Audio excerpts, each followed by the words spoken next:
The next block is called Ohio Star Squared, and I called it this because it's an Ohio star and it has squares in the corner.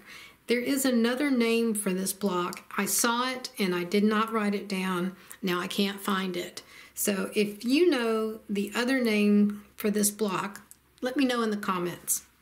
12-inch finished. Here is the diagram. And this one, you can use your quarter square triangle alternative if you don't want to cut the pieces like we're going to do. And here is a video. If you scan this with your phone, you will go to the video that tells you how to make these quarter square triangles. It's really a neat little way to make them, and they come out very accurate. And here are the pieces.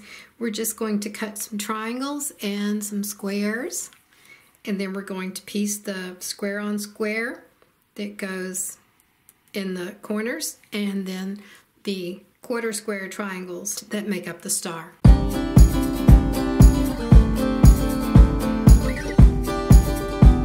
Next, we'll just piece it together.